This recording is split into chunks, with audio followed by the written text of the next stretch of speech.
your children are, whether they go to the Garden Road or not, things like that, because I invite more than just parents from the Garden Road. So I'll start. I'm Barbara Sargin. I am the director of the elementary school programs at the Garden Road School, and I have been teaching words in color, reading and writing method for the past 3 years. So that's who I am. You want to go in? Sure. Okay. I'm Robin Alpern. I have 2 daughters who are 8 who took the words in color workshops that Barbara gave, and they loved it. Mhm. And they want very much to learn to read this year, and I think I want to help them learn to read, so I came to the workshop. Yeah, great. And I know also your older daughter from our school. That's right. Yes, So that's right. the family connection. Yeah. Okay. You have 2 daughters who are 8? They're twins. That's why I set you up for that. That's right, that was a setup. My name is Whit Barlow, and my wife and I live in Croton, and we have a son and a daughter who are in Garden Road, who are 7, and who are dying to learn to read, and they love school, and I accept Barbara's suggestion that I learn a little bit about words in color too, so I can try to figure out what they're trying to figure out. Yeah. Thank you. I'm Maria, I'm his wife, ditto or something. Oh, that's no, They're that's twins. They're twins. That's so cool. Twins and twins. We have so many twins now in the school and involved. Wait, they're twins too? Our children are twins, yes. Yeah. Oh my goodness. One boy, one girl. Amazing. It is. All right. And I'm Holly Stagliano, and I have a son, Nicholas, who's 5, and Chloe, who's 3. They both attend here, and Nicholas working with Barbara. Yes, And I need a little assistance. Yeah. And I want to be able to help him as best as I can, and be able to help Chloe in the future also. So Yeah. that's why I'm here. And just to say, I mean, this is the second workshop. The first one that we had was a completely different set of parents. So I think a lot of people felt that they got what they needed. It's a good sign. They felt they got what they needed from the first one. So I'm sure you will get what you need to be able to help them. Definitely. I'm Elizabeth Mayer, and my daughter will be attending Garden Road come fall. So, 1, I want to know about words in color, but 2, she has been begging me to teach her how to read and write, and so I'm hoping to get a couple of tricks. I used everything in Barbara's article that I could find, and now she keeps saying, when are we going to do reading and writing? And I keep saying, I have to wait, I'm waiting for this order. How old is she? And she's 5, she'll be 6 come November. My doorman keeps making fun of me, he goes, oh, you have a package, and he goes, no, it's for, sorry, a different apartment. Because I keep asking him, like, is that a package for me? But this looks good. This is That's a good too. different- I will talk about them. Okay, I so I'm writing promise. down. You're the writing address. everything down. I'm like, Yeah, just go in there. Anyway, go ahead. Hi, I'm Conrad De La Cruz, and I'm Barbara's husband, and I'm here in support, and I'm also really interested in words and color, and maybe I'll learn to read. Never can Well, tell. there is an interesting thing about it, I'm gonna say, is because one of the things that Conrad has difficulty with is spelling. And the poor guy, because I've been doing this method for 3 years now, I won't spell anything for him anymore. I make him sound it out. And I feel bad about it. But the thing is, I now know that it works, that if you spell for someone, they're never gonna learn how to spell. But if they figure out how to sound it out for themselves, they will. So I thought you should come and learn how to do But it. isn't that phonetic? Like, you don't use phonetics and teach it. It is a It little bit is, of oh that, yeah, okay, for sure it's yeah. phonetic, for sure it is. Yeah, definitely. And memorization, the 2. And Hello, I'm Connie. I'm the kindergarten teacher here for the Eagles and Fireflies. What else do you want me to why are say? you here tonight? Oh, because I want to learn the words in color because I work with them every day, all day, some of them, and so if there's any areas and places where I can put in a little bit of the words in color, they're getting it then little seedlings throughout the day. Mm. And the parents will learn, and so they'll get it at home, and it just will make the learning for them that much faster. How Pretty often easy. do you do it? with The them? words in color, it's Yeah. every day. It just is different in different ways, and that's, so I'm gonna start and explain. Okay. And No, it's no problem. And just to say, because I'm gonna cover so much, what would really be helpful for me is if you find you have a question, write it down, and then if I haven't answered it by the end, then let's do that, so that it doesn't get broken down too much. Because what I'm gonna be doing with you tonight is what would take me like a year to do with them. So I'm literally giving you a smattering of everything so that you can pick and choose what you want to apply at home. And I don't mean to put you through all the rigors of what I put them through, but I am going to do that because it's kinesthetic, and I don't do anything that's just eyes or just ears. It's whole body. And so if you just sit and listen, you're not going to get the experience, and it'll be harder for you to translate it to working with your children at home. And I see it with, I work with children, teaching them this method generally from 4 years old to 10 years old, in that range. And I have a lot of homeschooled students. I'm even tutoring one homeschool boy right now. And I've done this before many times, where what's called an unschooler will get to a point where they really want to learn to read and write, but they've already gotten to a certain age where they're embarrassed that they can't. And so they've kind of taught themselves how, but what it means is they're doing an awful lot of guessing. And there's a lot of stress, there's a lot of anxiety, there's a lot of identity issues attached to it. So it has to be fun, and it's got to be goofy, and it's got to be crazy, and it's got to be weird, or they're not going to want to do it. They're just going to be stressed out about it. And the whole goal in the Golden Education template is never to shut off a single channel of learning, but every single channel to stay open. And reading and writing has got to be the most important one. Language has to be the most important one. So, we don't want them to have anxiety. We want them to think it's fun. So it's not just words and color tonight, and I want to really emphasize that. The Garden Road Literacy Project, as it's called, which this year, which is why I'm able to do this workshop, is because it was funded by Pitney Bowes Literacy and Education Fund, or it might be Education and Literacy Fund, but either one. The whole idea was to get this method out there. So I call it the words and color method, but it really is a combination of many components that I found work for me and seem to work for the children. So I'm gonna really kind of outline what these different technologies are, and we're gonna do some of them, and then I'll leave some time for whatever questions you might have, okay? So we'll go for an hour for sure. All right. So the components are, words and color is one part, and I'll just write these on the board for now, not because you're gonna take notes or anything, but sometimes, for some people, it's nicer to see words than just hear them. Well, I'm gonna take notes. You may. I don't wanna feel It's embarrassed allowed. about it. So words and color don't. Words and color is an approach. It is a method for decoding language. It is not enough. Words and color by itself is not enough. Another aspect that I'm gonna be sharing with you tonight is things that we do for interhemispheric balance, which enhances the learning process, which is brain gym. And now what we are calling Be Purple. Used to be called Position Purple, but we have renamed it because Position Purple was for adults and Body Education Purple is for children. So Be Purple.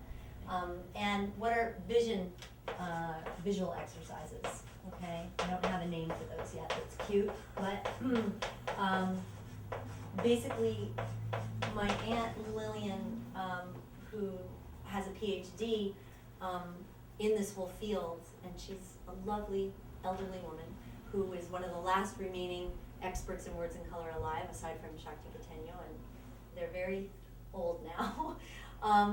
She wrote a book called Vision and School Success, and when I've gotten a lot of training from Aunt Lillian, and part of what I understood from her was that if you don't combine these various things, no one method is ever going to be enough. It's got to be this holistic method. So the visual exercises are part of that.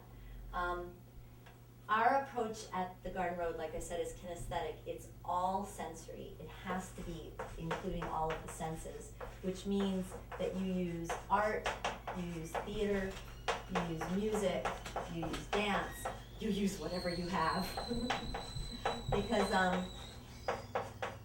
every child will respond better or differently to a different one.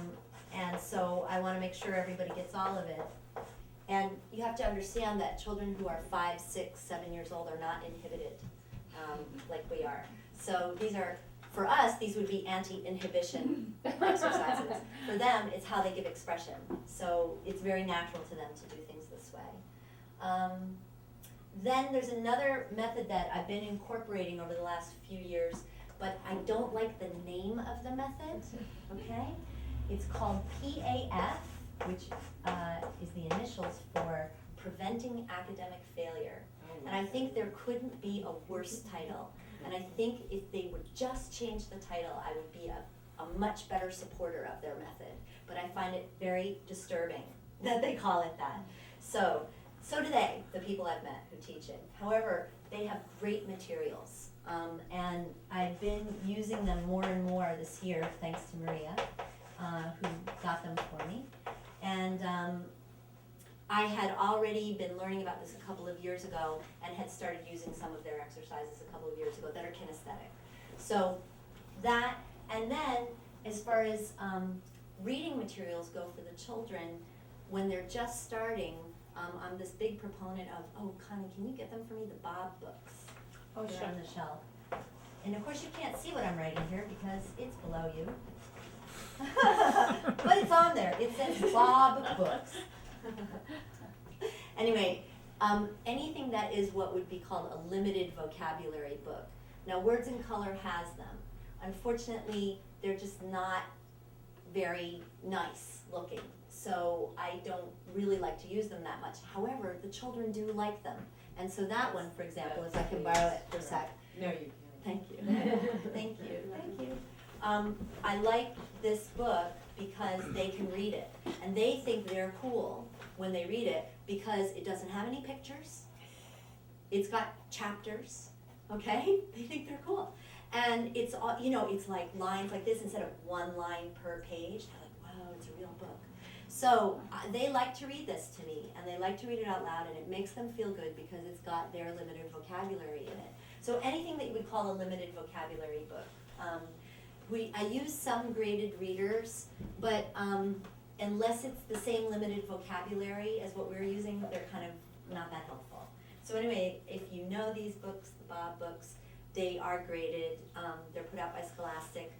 They're also very, very good for building confidence in the beginning of the reading and writing process. So any child that's like 5 years old, 4 years old, just starting out, I really recommend these. Even 6-year-olds like them, okay? Yeah, and some people, what I find is the children like to make these books. They get into making them themselves, using their own vocabulary. So let me tuck these back in. So that's the combination of what we do at the Garden Road, plus, plus, plus. So we're gonna do a whole bunch of these things together. And I apologize if they make you uncomfortable or if you feel inhibited, and for the fact that there's a video camera. But I want you to get the experience. So it begins with hot towels, because we never start our day without each person getting a hot towel. So you get one. Not because I'm gonna give you sushi, but because they, it's been proven that as far as senses that are used, the skin is a really important sensory item, sensory organ, I mean, and that if you do your hands and your face, it clears off whatever kind of, energetic static you have, dirt, never mind whatever else. Babies really benefit from this as well. They smell good. And the children, it's part of their daily ritual, and we don't start before doing this. It just gives you a clean slate, and you start new and fresh, and you feel good, and you're ready to learn. So you might think, oh, that's a nice formality that the Garden Road does. I'm not going to do that at home. You can just wash your hands and face before you sit down to do your work. That's a very simple thing to do. Now, all the stuff that I'm telling you that I do, I'm not just telling you. We do this every single time. So the children I tutor, we start out with that, and then we do exercises. Just these Brain Gym. I have the Brain Gym book in the other room. You can get that book as well. Or do you have it? Or you put it back? Put it back. You want to? No, yeah, you want to get it for me? The Brain Gym exercises, I don't do all of them. They have specific ones that are designed to, it's interhemispheric balance, but it's to switch on different aspects of the brain And so obviously the first one that we start with is breathing. So we're just gonna, you can do it in your chair, you don't have to stand up. Okay, they have chair exercises. So just, you put your hands over your stomach and you just breathe into your stomach. And let it go. And do it 2 more times.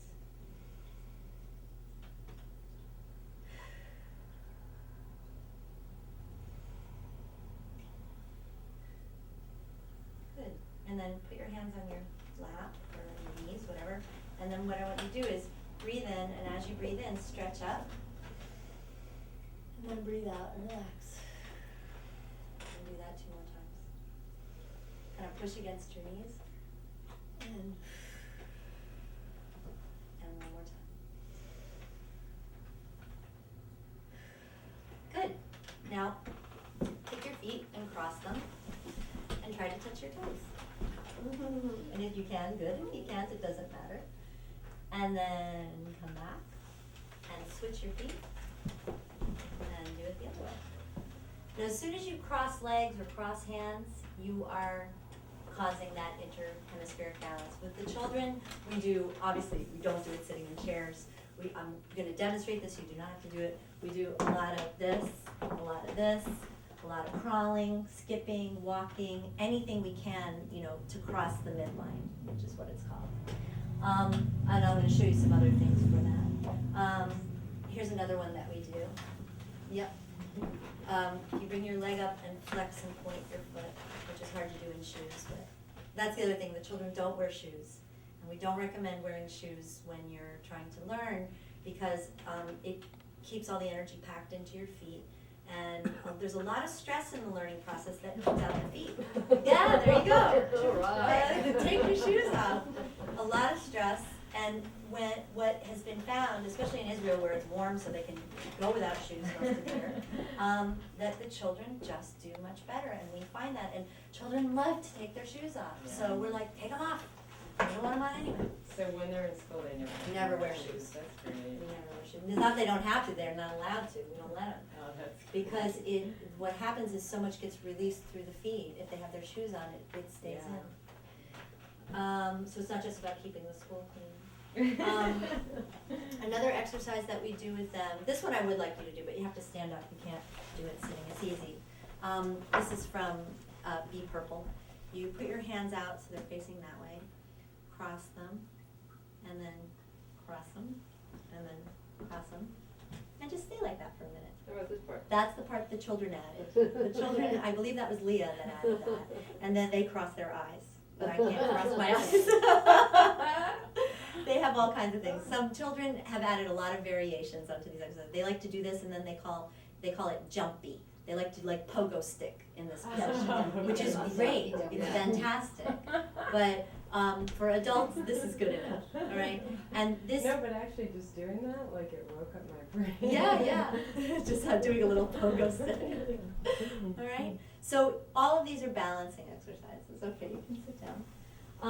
Now the visual exercises, so we'll do that, then we'll do visual exercises. And these are also very simple. We're just going to do them together.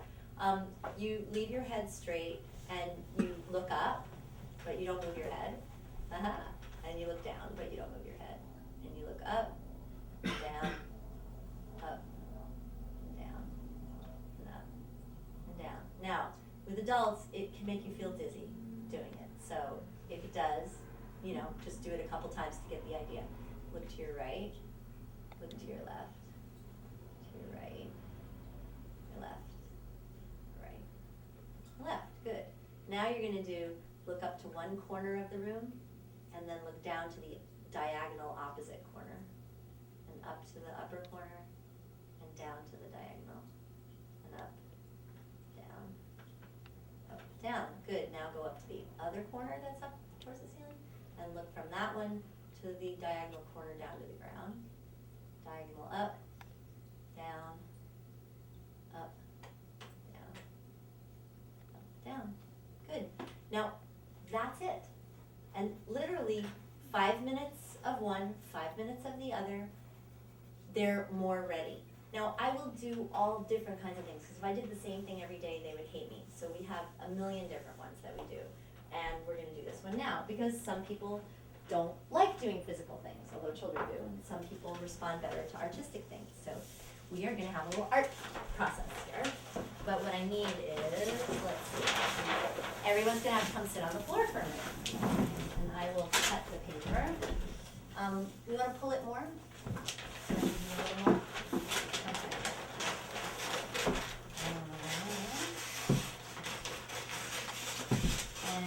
And good.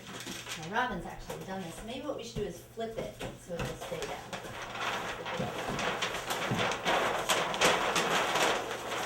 Oh, we're not cooperating. After you come to Garden Road, you'll get it. That's my problem. Cooperating means doing it her way. That's right. You knew that. Yeah, didn't you didn't know that, did you? So take two crayons, one for each hand, and they can be two different colors. It doesn't matter. Pick your favorites. And Oh, I gotta get that one right there. Oh, one of them. Nope, no, that's I'm gonna take my shoes off because I can't sit on the floor with you, Lauren.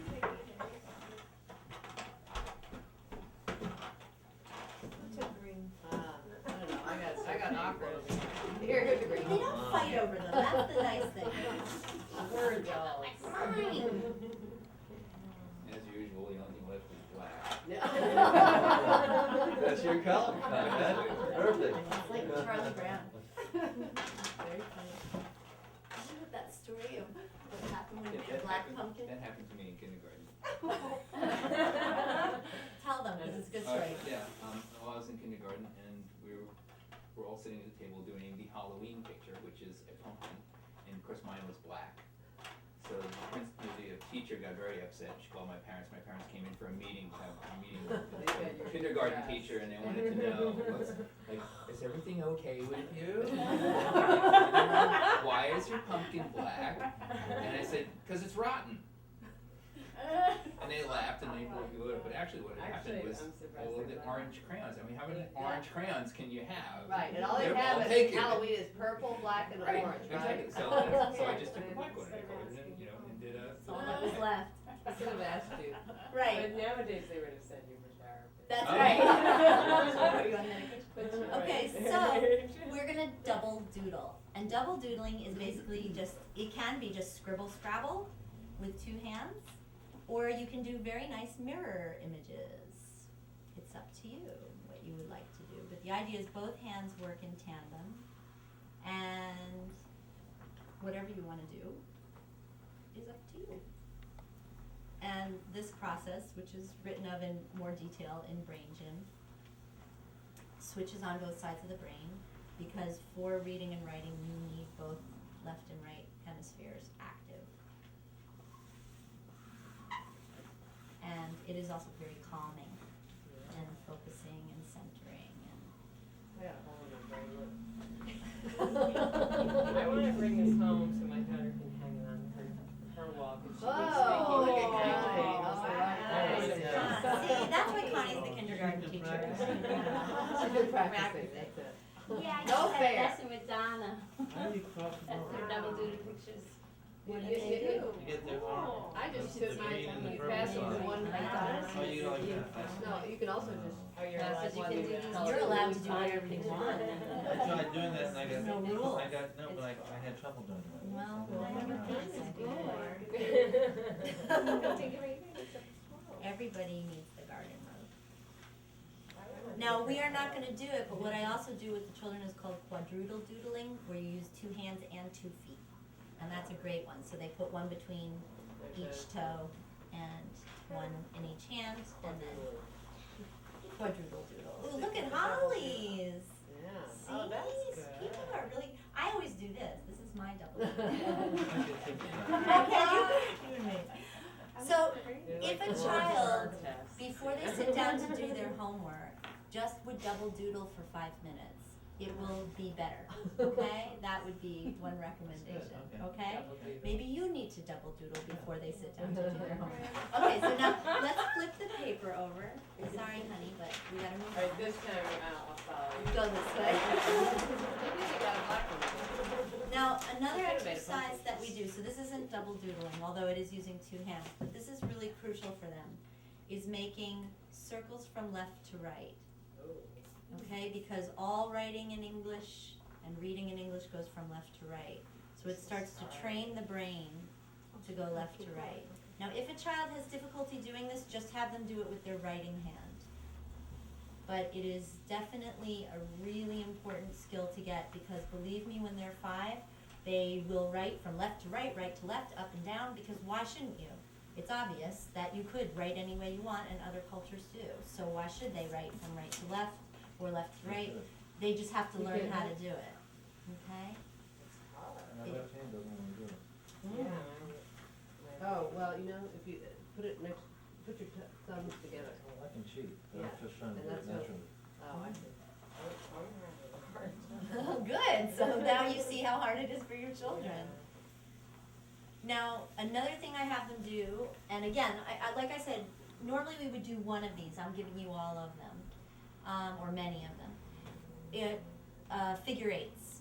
Now, this is also hard to do with 2 hands, but sideways figure eights also causes crossing of the midline. We call them lazy eights. Lazy eights, exactly. That's what they are in the brain gym. So you want to do that for a while. And usually what I'll have a child do, I'll hold their hands and do it with them, and then I let go and they just keep going. It's very difficult for them when they're young to do this at first. They also could just do it with their writing hand. Okay? Either way is good. But it's, again, if you do it for 5 minutes, it's very meditative and focusing. You have to stay in one. That's You the don't have idea. to. You don't Oh, you have do? to. You don't have That was to. really But the pretty. idea is to just go over and over. She's got a race course. But it doesn't matter. Alright, so those exercises, double doodling, quadruple doodling, figure eights, sideways, you know,